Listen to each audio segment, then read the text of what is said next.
Bonsoir à tous et merci d'être avec nous pour cette édition de l'actualité sur la télévision du Burkina. Dans ce journal, des nouvelles du contentieux juridique Burkina Faso-Niger examiné à la Cour internationale de justice de la Haye. Les plaidoiries orales ont commencé depuis hier lundi.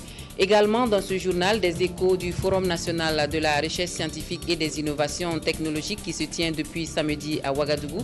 Le Premier ministre a constaté ce matin les exploits des chercheurs et inventeurs burkinabés.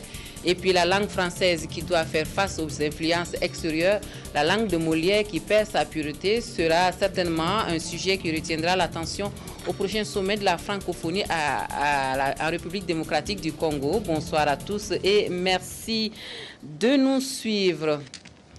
Le litige frontalier entre le Burkina Faso et le Niger, il en est question depuis hier à la Cour internationale de la justice de la Haye aux Pays-Bas. Les plaidoiries orales du contentieux juridique ont débuté depuis hier lundi. Donc, l'équipe chargée du suivi du dossier conduite par le ministre en charge de l'administration territoriale et le cabinet d'avocats commis à la défense du Burkina ont donné le ton à la faveur du premier tour des plaidoiries prévues se dérouler jusqu'à vendredi prochain. Le compte rendu de nos envoyés spéciaux à la Haye, Roger Kam et Alfred Nikiema. C'est la deuxième fois que le Burkina Faso s'en remet à la Cour internationale de justice pour régler un litige frontalier avec l'un de ses voisins. Le premier litige opposant le Burkina et le Mali en 1984 avait abouti à l'arrêt du 22 septembre 1986 à la satisfaction des deux parties. Cette fois, et de commun accord avec le Niger, il a été convenu de porter le différend devant la Cour internationale de justice, faute d'avoir pu démarquer complètement la frontière par voie de concertation bilatérale.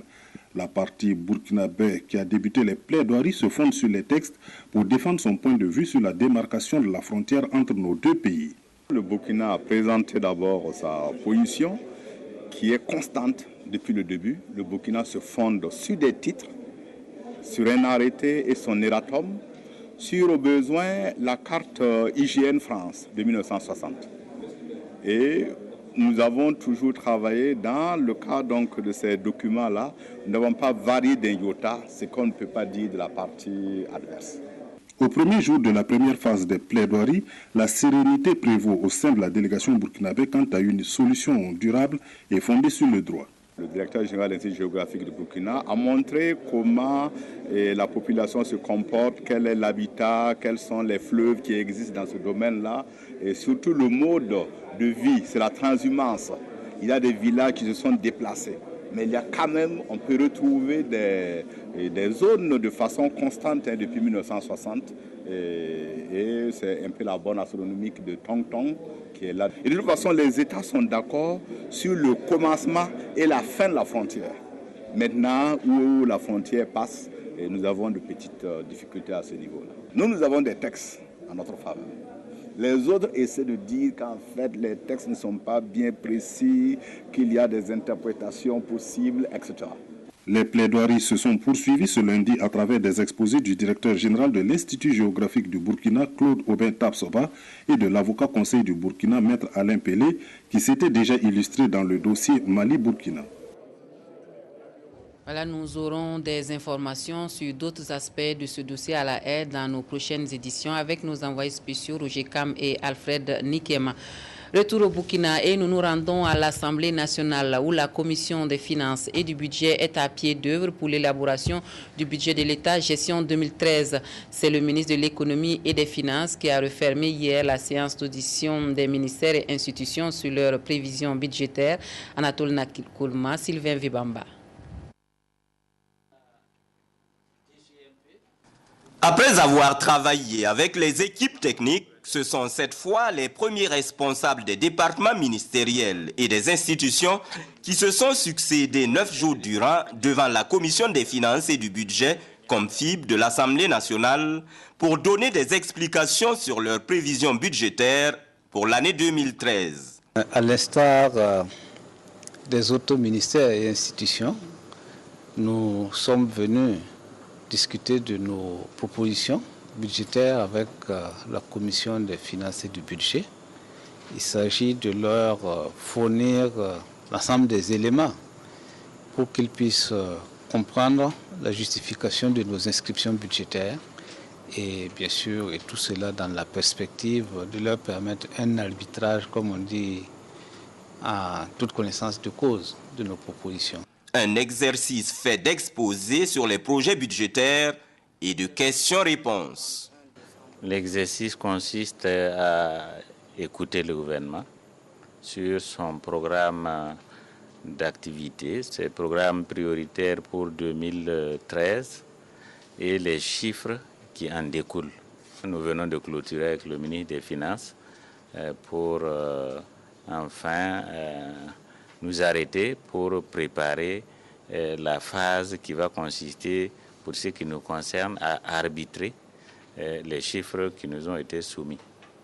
En même temps qu'ils participent aux plénières pour l'adoption des différentes lois inscrites à l'ordre du jour de la session, les députés membres de la COMFIB vont procéder à l'arbitrage budgétaire avant la finalisation et au dépôt des rapports des travaux attendus pour le 31 octobre prochain. Et nous reparlons de la tournée du Premier ministre dans le Sanguier le week-end dernier. Godir a été l'étape finale de la sortie de Luc Adolphe Thiaw dans cette province. Les attentes dans la commune sont nombreuses vis-à-vis du gouvernement et le chef du gouvernement burkinabé a pris des engagements pour le développement de la localité. Jacques Lamissa Tarpaga. Chevet de Godi, commune située à 55 km de Réau dans le Sanguier, le Premier ministre a voulu constater les réalités du terrain. Et pour cela, une visite s'impose au CSPS, le centre de santé de promotion sociale. À la préfecture, le constat est amer. C'est un bâtiment qui n'est plus que l'ombre de lui-même qui s'offre à la vue. La résidence du préfet, la voici. Un tour rapide au lycée départemental de Godi avant de rejoindre la place de l'école A. Là, ce sont des populations mobilisées qui attendent le Premier ministre. Et avoir le premier responsable du gouvernement en face est une aubaine pour ces populations qui manquent presque de tout. Eau potable, barrages, écoles, formation sanitaire, emploi des jeunes entre autres. Béon Luc Adolphe Thiaw prend des mesures sur place. Dans le domaine de l'éducation, je peux vous certifier qu'en 2013, nous allons construire un CG à Gourou. Je vais m'engager pour rechercher les moyens afin de pouvoir construire en 2013 soit une bibliothèque, soit un laboratoire. Mais les deux, je ne peux pas faire les deux. Après avoir visité le CSPS, j'ai promis donc d'apporter quelques lits et quelques matelas. J'ai également décidé d'approvisionner un peu plus la pharmacie. J'ai demandé à la pharmacienne de me faire une liste. Quant à l'ambulance, nous allons étudier pour voir si en 2013, parmi nos priorités, sur Godi sera parmi les communes prioritaires pour avoir une ambulance. Donc on peut espérer qu'en 2013, on va résoudre la question de votre ambulance. On a déjà prévu le réaménagement de la préfecture, la réhabilitation. Les crédits ont été votés, donc ça va être réhabilité correctement. L'électricité est prévue à Godir dans le programme présidentiel. Donc en 2013, on va démarrer le travail. Et au plus tard, en fin 2013, ou bien premier trimestre 2014, vous allez avoir l'électricité à Godir. Une rencontre avec les forces vives de Godi a permis d'élargir l'éventail des solutions aux besoins des populations. Des projets sont en cours et sont dévoilés ici par des membres du gouvernement. Le projet immédiat, je me suis assuré que la commune a déjà fait la sélection des 10 jeunes et 10 femmes qui vont bénéficier d'une formation technique et qui vont donc recevoir un kit complet qui comprend 2 poulaillers et tout l'accompagnement nécessaire en matière, de matériel d'élevage et également la volaille nécessaire pour un élevage qui est susceptible de rapporter un minimum de 40 à 50 000 francs par mois. Le message final ici également, c'est l'unité et la cohésion. Je voudrais aussi dire à mes frères et sœurs, ce qui fait aussi la force d'une localité, c'est l'unité. C'est l'unité et la fraternité des fils et des filles. Je vous demande, jeunes de Godir, femmes de Godir, je vous demande de vous unir. Il faut vous unir pour travailler. Le maire de Godi, lui, ne trouve pas à redire. Vraiment, nous en sommes très, très enchantés. Nous sommes très enchantés et je sais que la commune va tirer beaucoup de profit de cette visite. C'est ce qui me réconforte surtout. Bien que l'année scolaire soit entamée, le mérite des meilleurs élèves de l'année passée est reconnu et récompensé. Ils ont reçu des vélos, des sacs et des kits scolaires. Et ce matin à Ouagadougou, Luc Adolphe Tchao est allé constater les exploits des chercheurs et inventeurs burkinabés sur le site d'exposition du Forum national de la recherche scientifique et des innovations technologiques. La 10e édition du FAIRCIT connaît la participation de nombreux inventeurs et innovateurs du Burkina et de la sous-région. Les résultats de la recherche qui se laissent admirer à la Maison du Peuple. Suivant Jacques Lamissa Tarpara. Des produits de la recherche scientifique et technologique qu'on en trouve en grand nombre à la Maison du Peuple. Le chef du gouvernement fait le constat à l'exposition au cours du 10e Forum de la recherche scientifique et des innovations technologiques qui se tient depuis samedi. Un forum placé sous le thème de l'énergie renouvelable et les trouvailles sont édifiantes. J'expose par exemple une pompe éolienne, une pompe d'eau qui marche à partir du vent. Et un grand modèle peut pomper jusqu'à 1000 barils par jour s'il y a du vent. Et j'expose aussi un mini robot. Bon, c'est une grue en miniature dont je travaille sur sa maniabilité et son système électronique. Je veux que des grilles puissent être construites au Burkina et des grilles qui peuvent soulever des tonnes, de 1 à 5 tonnes, et travailler dans le bâtiment et travailler dans le chargement des camions. J'expose aussi un système de centrale électrique qui fonctionne à partir des animaux, à partir de la force des animaux. Je veux qu'à partir des bœufs, des chameaux, des chevaux et autres, on puisse produire de l'électricité. 1 mégawatt, 2 mégawatts dans des zones rurales, pourquoi pas aussi dans des villes. Comme cet exposant, ils sont nombreux à proposer des solutions comme ici ce four solaire qui permet de cuire du pain ou encore ce chauffe-eau solaire. Mais il reste la vulgarisation afin que la recherche réponde effectivement aux besoins de développement. Le volet qu'il faut nous aider à résoudre, c'est la liaison entre les chercheurs et les opérateurs économiques. Pour que les opérateurs économiques puissent vraiment s'engager à prendre nos résultats en main et multiplier et mettre à la disposition de ceux qui veulent l'utiliser, les utilisateurs potentiels. Selon le Premier ministre, le gouvernement s'est déjà engagé dans cette dynamique. Il faut concilier la recherche et le développement. Nous disposons dans notre pays des chercheurs qui cherchent et qui trouvent, mais aussi on trouve beaucoup d'autodidactes qui arrivent effectivement à inventer des systèmes performants. Alors cette année, le thème du FAIRCIT est basé sur les énergies renouvelables et là nous en avons vu qu'en la matière, il y a eu beaucoup de progrès dans notre pays. Maintenant, je crois que le plus important que nous devons faire, c'est de vulgariser au maximum cette technologie. C'est d'amener nos opérateurs économiques à s'intéresser davantage à cette technologie qu'ils peuvent effectivement adopter, faire multiplier. Vous voyez, quand... Le Forum national de la recherche scientifique et des innovations technologiques, en plus de l'exposition, est un espace de rencontre entre les chercheurs, inventeurs, innovateurs et professionnels. Cette année, les organisateurs ont aménagé un espace enfant pour intéresser les jeunes à la question de la recherche scientifique. Les tradithérapeutes et chercheurs d'ici et d'ailleurs se sont également donné rendez-vous dans la capitale burkinabé. Leur ambition, mettre en synergie connaissances et compétences dans le domaine des savoirs médicaux traditionnels pour le mieux-être des populations. Plantes médicinales, santé et environnement, c'est le thème de ce rendez-vous de Ouagadougou qui va s'étendre sur une semaine.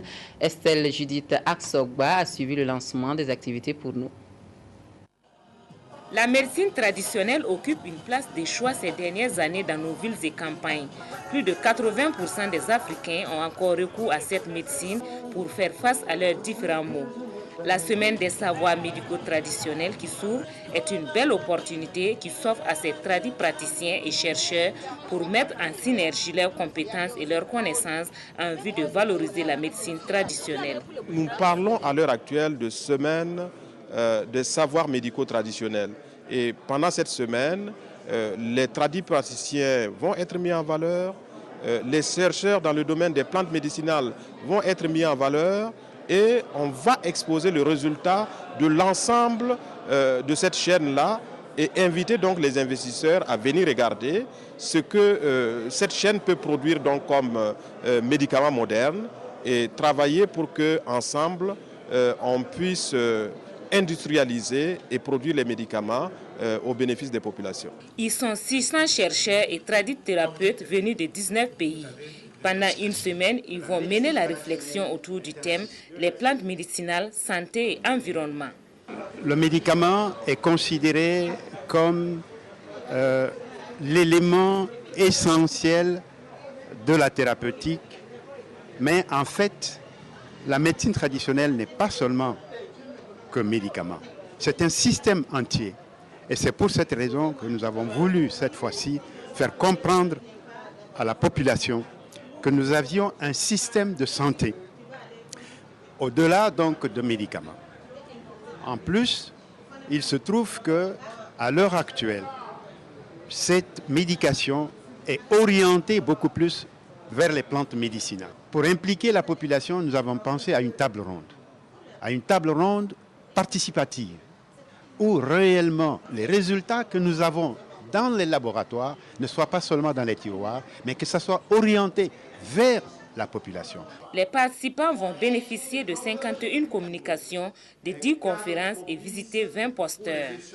L'objectif recherché au terme de ces assises est une collaboration renforcée d'une part entre les tradithérapeutes et d'autre part entre ces derniers et les chercheurs pour le bien-être des populations.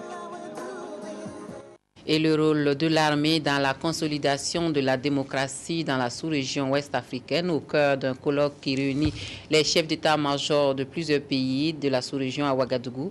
L'impact de la situation sécuritaire sur les processus démocratiques en Afrique de l'Ouest préoccupe les forces armées et la réunion de Ouagadougou est une volonté manifeste des militaires de jouer leur partition dans le maintien de la démocratie. C'était autour d'un dîner que les débats ont été lancés hier. Frédéric Etienne Bassenga. Présence des factions armées dans le nord Mali, attaque d'un corridor à la frontière est de la Côte d'Ivoire, le contestier à ce colloque qui réunit les chefs d'état-major du Mali, du Niger, du Bénin, du Togo et du Burkina Faso à Ouagadougou. Ces hauts gradés vont échanger autour de la situation sécuritaire en Afrique de l'Ouest afin de trouver des stratégies communes pour faire face à toutes les entraves à la démocratie. Le développement de l'insécurité dans la sous-région, notamment au nord de notre pays, vient nous confirmer dans cette dynamique de réfléchir toujours ensemble et de trouver les voies et moyens communs pour lutter contre cette insécurité et permettre à un développement serein de nos économies et à une vie sociale paisible. Fort de l'expérience réussie en Europe, la République de l'Allemagne, à travers la Fondation Konrad Adenauer, n'a pas hésité à appuyer cette initiative. Solidarité et coopération, et c'est le plus important dans une région. Nous faisons ça en Europe, plus ou moins. Nous pensons que de notre expérience que nous avons pris en Allemagne, nous pouvons avec des séminaires, avec des discussions, avec des choses comme ça, aider dans cette région pour améliorer la collaboration. Identifier les menaces qui pointent à l'horizon, en plus de l'environnement sécuritaire déjà critique dans la sous-région ouest africaine, l'on peut dire que ce colloque ne sera pas de tout repos.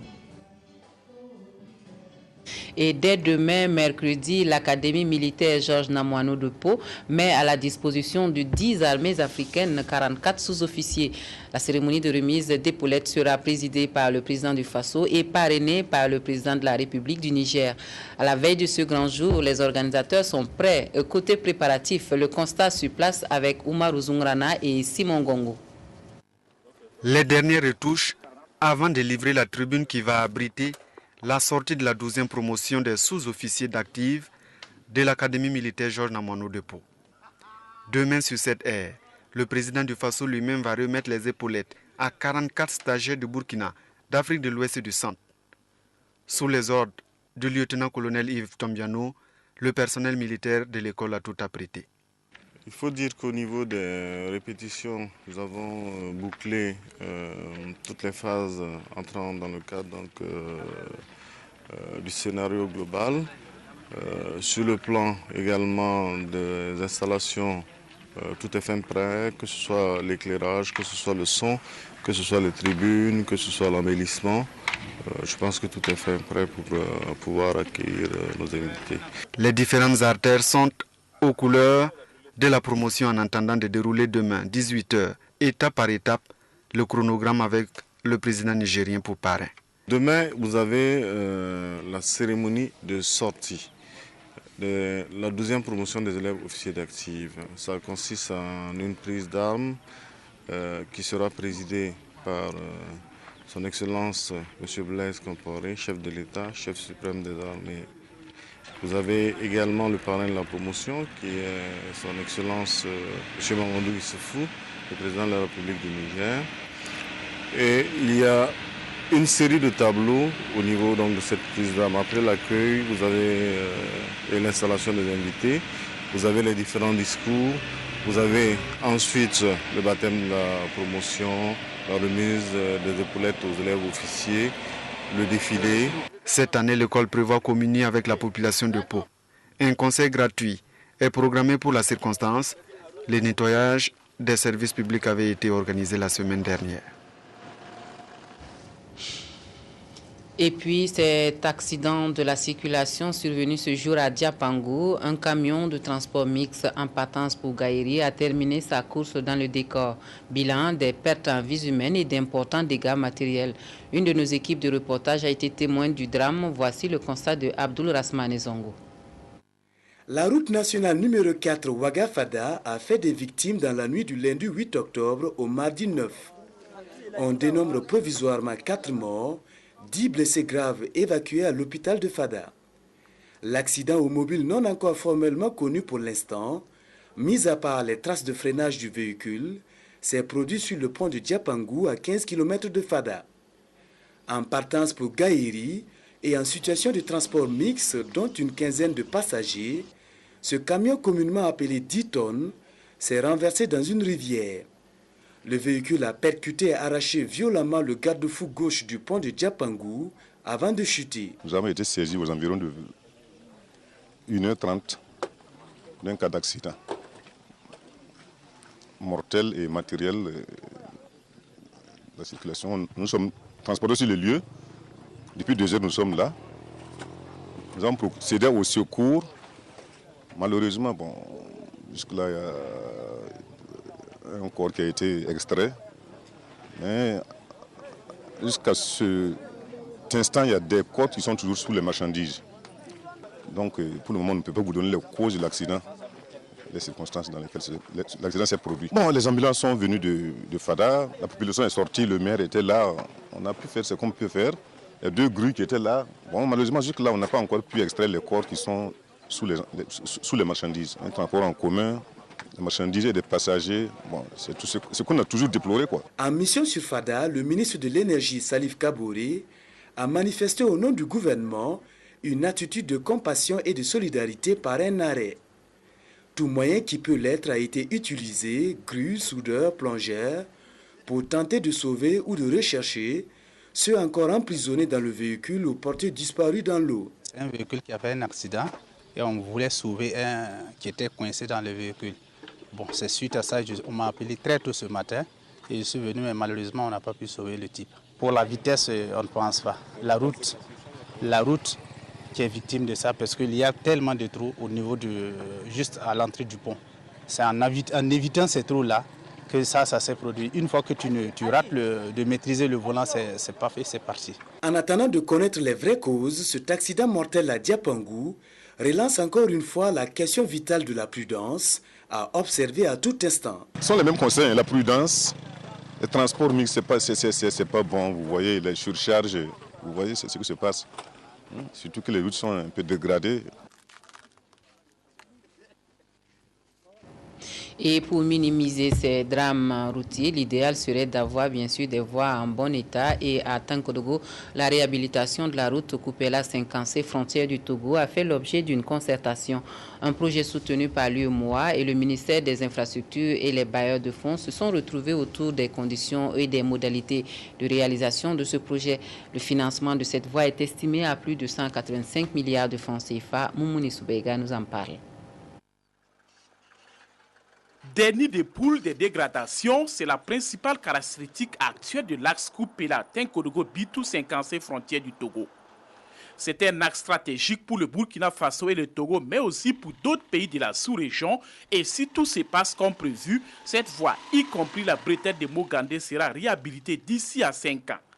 La reconstruction fait partie du projet multinational Togo-Burkina Faso de réhabilitation et de facilitation des transports sur le corridor CU9 Lomé-Ouagadougou, inscrit dans le programme d'action communautaire des infrastructures de transport routier de l'UEMOA.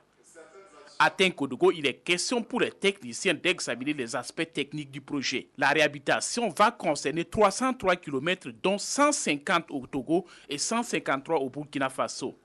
Elle va coûter environ 186 milliards de francs CFA avec des retombées diverses. Les résultats attendus sont l'accroissement du trafic d'environ 17% à l'horizon 2015 et partant donc des échanges, la réduction du temps de parcours d'environ 30% et des coûts de transport, l'amélioration de la sécurité routière, l'amélioration de la facilitation du transport et du transit le long du corridor, et la création d'emplois pour les jeunes et les femmes. Et pour que les fonds soient décaissés par les bailleurs, les deux pays devraient remplir un certain nombre de conditions, dont la mise en fonction effective des postes de contrôle juxtaposés de 5 ans. C'est des conditions relatives à l'alimentation des comptes de contrepartie, donc des deux gouvernements. Et aussi, nous avons aussi une condition donc, liée à la maîtrise d'ouvrages délégués. Donc, pour les aspects liés à la facilitation des transports. Cette rencontre marque ainsi le début du processus de mise en œuvre de ces projets. Le financement sera accordé sous forme de dons et de prêts. Il sera assuré par le groupe de la BAD, la BOAD, la BIDC, la BID, la KfW, le FUNIAP, le Fonds fiduciaire UE Afrique, les opérateurs privés, mais aussi par les gouvernements burkinabés et togolais. Et l'entretien de ces routes construites à coût de milliards est une autre paire de manches. Il faut veiller au grain et le responsable du département des infrastructures était face au bureau d'études chargé de l'entretien courant et périodique des routes pour 2012. Au menu des échanges, les difficultés rencontrées par les prestataires et la qualité du personnel et des travaux. Adama Koulibaly. Depuis 1992, l'État a cédé au secteur privé l'entretien courant et périodique du patrimoine routier national. De nombreux cabinets d'études et d'entreprises intervenant dans ce domaine ont échangé avec le ministre des Infrastructures et du Désenclavement pour les travaux de cette année 2012. Cette année 2012 est particulière. Elle est particulière en ce sens qu'avec la forte pluviométrie que nous avons enregistrée, notre réseau a connu de fortes dégradations. Alors il est donc important que nous puissions nous asseoir avec les PME, que nous puissions échanger avec elles, que nous voyons quelles stratégies et quels mécanismes mettre en place pour leur permettre de travailler efficacement. Le gouvernement met progressivement, depuis un certain nombre d'années, beaucoup de ressources. Cette année, nous sommes à 13 milliards. 2011 était à 13 milliards 700. Cette année, 2012, nous sommes pratiquement à 17 milliards pour couvrir les charges d'entretien courant, mais les charges d'entretien périodique également.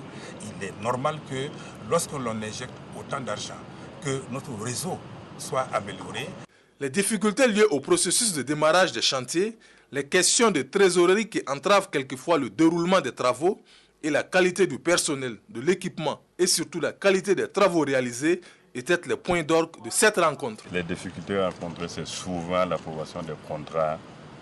Par exemple, vous soumissionnez à un appel d'offres qui va prendre 6 mois avant d'être approuvé. Et après ça, les gens sont démobilisés, le matériel est démobilisé. Et il y a dès que vous le faites, par exemple, en décembre, 6 mois après, c'est la saison des pluies. Vous ne pouvez plus travailler, il y a la pression sur vous partout et ça fait qu'on n'a pas de programme fixe pour l'entretien. Ce type de rencontre qui a lieu la première fois vise, selon le ministre, à instaurer un processus de dialogue avec les différents acteurs du secteur pour une meilleure sauvegarde de notre patrimoine routier national. Tout autre chose à présent, les jeunes diplômés des universités et écoles supérieures sont souvent confrontés à des difficultés pour l'obtention des stages en entreprise. Le programme d'appui à l'insertion socio-professionnelle des jeunes diplômés en fin de cycle apporte la solution Pour la 7e édition, le programme va permettre à 1500 jeunes en quête d'emploi des stages en entreprise, des formations en entrepreneuriat et en technique de recherche d'emploi. Des voyages d'études sont également prévus dans la sous-région. Le lancement du programme hier avec Sylvestre Da. Tout comme Adama Nakanabo, titulaire d'une maîtrise en économie, ils sont 1500 jeunes qui devraient bénéficier de la 7e édition du programme d'appui à l'insertion socio-professionnelle des jeunes diplômés des universités publiques et privées.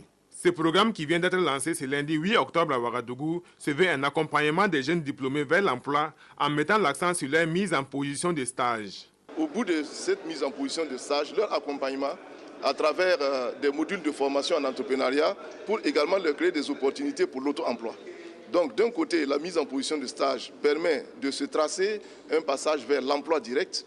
Et de l'autre côté, pour ceux qui n'ont pas accès à l'emploi direct, ils ont la possibilité, à travers les formations en entrepreneuriat, de s'insérer à travers un système d'auto-emploi par la mise en place de leurs propres entreprises. L'Agence nationale pour l'emploi est chargée de l'exécution du programme et cette 7e édition est placée sous les signes d'un meilleur suivi des jeunes placés dans les structures d'accueil.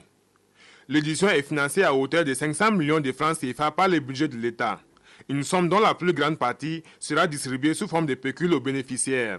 Je pense même que c'est l'idéal de nos jours parce que l'État se trouve coincé et l'État qui était auparavant le potentiel pourvoyeur d'emploi n'arrive plus à offrir de l'emploi à tous les demandeurs. Après 6 années d'exécution, le programme d'appui à l'insertion socio-professionnelle des jeunes diplômés des universités a bénéficié à plus de 3000 jeunes. Et l'étude sur l'impact du programme montre qu'au moins 72% de ces jeunes ont eu une occupation professionnelle. Il est prévu le renforcement du programme et sa prise en compte dans le programme spécial de création d'emplois, ainsi que son extension aux jeunes diplômés de l'enseignement secondaire technique et professionnel. Le Conseil national de l'hygiène publique a tenu sa 3e session le 5 octobre dernier à Ouagadougou. C'est un conseil national déterminé désormais à mettre l'accent sur la dynamisation des structures décentralisées à travers une formation continue sur l'état de l'hygiène publique au Burkina Faso. Abdul Rasmane Zongo. Dynamiser les structures décentralisées impliquées dans la question de l'hygiène publique est l'objectif du ministère de la Santé lors de cette 3e session du Conseil national de l'hygiène publique. La question demeure toujours préoccupante, malgré les initiatives prises par le gouvernement depuis 2009 pour une meilleure promotion de l'hygiène publique. Je voudrais justement rappeler qu'au niveau national, si dans toutes les régions, les comités ont pu être mis en place, nous déplorons encore que dans certaines communes, on n'a pas pu mettre donc, les conseils communaux en place. Ça, c'est une difficulté organisationnelle sur laquelle vraiment je lance un appel pour demander aux maires, demander aux gouverneurs, demander aux présidents du conseil régional de nous accompagner pour qu'au moins on mette définitivement en place ces différents conseils-là. L'hygiène des denrées alimentaires, de l'eau, du milieu naturel, des habitations sont autant de domaines qu'il faut prendre en compte dans la question de l'hygiène publique. Les participants devront faire des propositions pour la promotion de l'hygiène publique. Au Burkina Faso, seulement 10% de ménages en milieu urbain et moins de 1% en milieu rural ont accès aux ouvrages d'assainissement familial. L'ambassadeur de la Suède au Burkina Faso était dans le Ziro ce matin pour visiter le barrage de Bakata réalisé sur financement de l'Association suédoise de développement international. Un barrage à vocation hydro-agricole et piscicole qui est apprécié par le ministre de l'Agriculture et de l'Hydraulique. On estime à plus de 960 millions de francs CFA le coût de réalisation de cette infrastructure hydraulique. Ernest Kambiré a suivi la visite pour nous. Réceptionné en juillet dernier, le barrage de Bakata dans le Giro fait toujours l'objet de toutes les attentions de la part des partenaires techniques et financiers. C'est une retenue d'eau réalisée dans le cadre du projet de réduction de la vulnérabilité des petits barrages au changement climatique et cofinancé par l'ASDI, l'Association suédoise de développement international et le gouvernement burkinabé à hauteur de 966 millions de francs CFA. C'est donc à ce titre que l'ambassadeur de Suède au Burkina est allé apprécier la mise en eau de ce barrage de plus de 3 200 000 m3 d'eau. De la part de la Suède, on a voulu assurer que c'est un barrage qui est bien adapté aussi au changement climatique et que c'est un barrage qui est bien construit pour tenir au moins 50 ans. Donc, je suis en particulier heureuse d'avoir eu l'occasion de dialoguer un peu avec les populations, mais en particulier d'écouter leurs réactions. À la différence des autres petits barrages, le barrage de Bakata, tout comme celui de Silmissi dans le Namentenga, est construit selon des mesures de sécurité qui tiennent compte des changements climatiques. On a doté le barrage d'un déversoir central de grande capacité d'évacuation, d'un déversoir latéral de 80 mètres, et aussi une grande capacité d'évacuation, d'une vidange de fond, d'une prise d'irrigation. Et aussi on a protégé, comme vous le constatez à ma gauche, on a protégé le talus des digues avec du perret maçonné. Tout ça mis l'un dans l'autre a fait que c'est un barrage résistant. Principal point d'achoppement évoqué au cours de cette visite, l'occupation des berges et du nid du barrage à des fins de production agricole sans aucun respect des normes en la matière. Une situation pas du tout du goût du ministre de l'Agriculture et de l'Hydraulique qui, séance tenante, a annoncé des mesures. Nous allons prendre les dispositions avec les services techniques, avec l'entreprise et avec donc l'ingénieur conseil, afin que nous puissions d'abord matérialiser de façon claire et visible la zone donc, des plus hautes eaux et partant pouvoir délimiter la zone de servitude dans laquelle on ne doit pas entreprendre une activité de production agricole. Prochaine étape dans la réalisation du barrage, l'aménagement de 37 hectares de terres irrigables autour de l'eau pour en faire un vrai barrage à vocation hydro-agricole et piscicole pour les populations de la localité. Et puis l'opération Bondofa qui donne des motifs de satisfaction au département en charge de l'agriculture. L'opération qui a été d'un grand apport pour la sécurité alimentaire au Burkina cette année a permis de ravitailler les zones déficitaires et améliorer les revenus des producteurs selon les responsables et a été donc une réussite totale. À l'heure du bilan, les acheteurs ambitionnent une nouvelle stratégie pour les futures opérations Nyarkiteda. Lancée en novembre 2011, l'opération Bondofa a connu des fortunes diverses dans les différentes zones de production. Une disposition qui a fait couler beaucoup d'encre et de salive. Si beaucoup ont accueilli sa mise en œuvre à Kerchoua, certains se sont interrogés sur son opportunité pour répondre efficacement au déficit céréalier, véritable enjeu de son lancement. Une année après sa mise en œuvre, les résultats sont sur la table des débats d'une rencontre d'évaluation entre les techniciens et les principaux acteurs. Sur une prévision de 50 000 tonnes, l'opération a permis de récolter 35 000 tonnes, soit environ 70% des estimations prévisionnelles. Un résultat qui réjouit tout de même les autorités en charge de l'agriculture, et cela pour plusieurs raisons. Sur un investissement que nous avons fait d'autour de 1 milliard 110 millions, on se retrouve avec, si vous voulez, un coût global de peu près de 5 milliards 900 après. Et quand vous avez levé donc, tout ce qu'on a mis comme dépense, on est autour donc, de 4 milliards 783 millions, donc grosso modo 5 milliards. Donc du coup, on fait la production, on soutient les populations démunies, mais ceux qui ont fait la production, mais c'est surtout ça avec un bon revenu. L'opération Bondofa a été réalisée sous forme de contractualisation entre le gouvernement et les producteurs. Toute chose qui a permis de juguler le déficit céréalier, mais également d'apporter de la valeur ajoutée aux revenus des producteurs. La rentabilité est très bonne. Non seulement l'opération de la sécurité alimentaire, mais encore c'est l'opération économique. Quand l'opération Bondofa a été lancée par l'État, à la fin, nous avons vu que les rendements moyens étaient de 5 tonnes. Nous avons vu que c'était vraiment une victoire. Gouvernement, producteurs et partenaires financiers s'accordent alors à dire que l'opération Bondofa a été une réussite et s'engage à rééditer. Cette rencontre se veut une occasion pour relever les insuffisances afin d'améliorer les opérations futures en se focalisant sur les acquis déjà engrangés. Un mot de l'actualité internationale pour finir, la francophonie qui a de plus en plus mal à son français. L'exemple nous vient de la République démocratique du Congo qui va accueillir le 12 octobre prochain le sommet de la francophonie. Dans ce pays, le français reste la langue officielle, mais dans la rue, la langue de Molière est perçue de plusieurs façons et connaît des apports extérieurs selon la culture du terroir. On n'hésite pas à parler de créolisation du français. C'est par le fleuve Congo que la langue française a pénétré ce qui devait devenir la République démocratique du Congo, sous l'impulsion du roi des Belges, Léopold II, qui avait fait de ce pays, au prix de 1000 souffrances, sa propriété privée. Le français est resté en partage.